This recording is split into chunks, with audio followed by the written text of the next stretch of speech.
Hummus is good, by the way. I love hummus. It's good.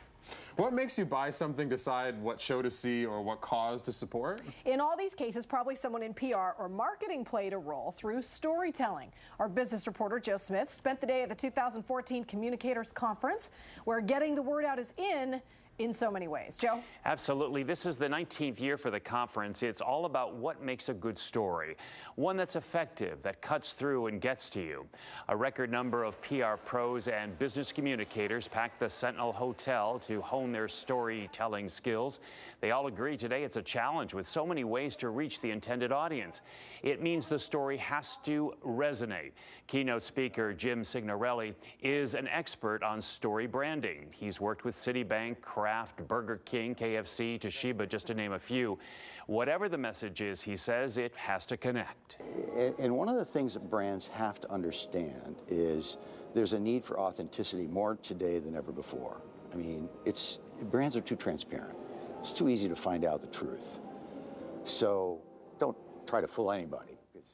Absolutely. For marketers, they are learning a new way to communicate. Often it's about brevity, especially in the digital world.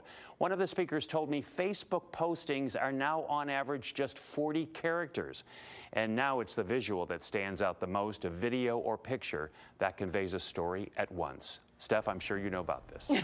You know, a picture's worth 1,000 words, especially on Facebook. Thank you very much, Joe. Trends. Today, getting a message out takes great storytelling, and that is easier said than done. It's why professional communicators got together in Portland today. Our business reporter Joe Smith was on hand and found to tell a good story, there is one thing it must do, Joe. Well, actually, Laurel, that is to connect on a personal level. That's the challenge for advertisers, nonprofits, and businesses in general.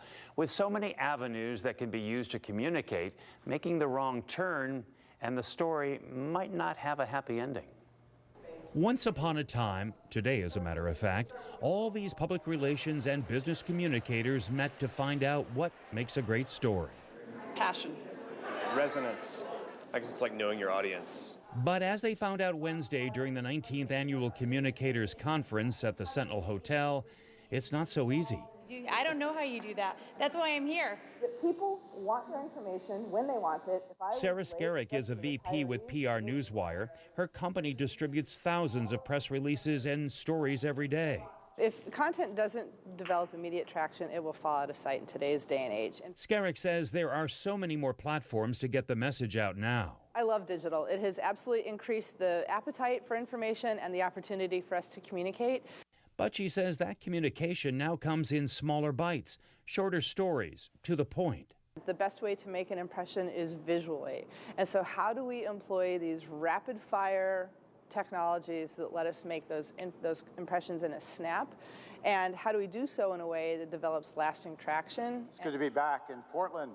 Keynoter Jim Signorelli, an expert on story branding, he even wrote the book on it, says the purpose of a good story is about connection. In effect, what we're really about is developing content and trading it for a currency, that currency being consumer engagement. To motivate you to action, to buy, donate, support, you name it. But to make that work, Signorelli says the message has to have authenticity.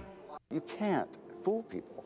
There's just too many sources of information. There's too many places they can go to find out the truth. So, you know, reflect the truth. End of story. And a footnote, expect to see shorter stories from advertisers and marketers. One of the speakers told me digital communication is prompting brevity. For example, Facebook postings are now on average just 40 characters, shorter than Twitter. Back to you. Thank you for the story, Joe. Do you want some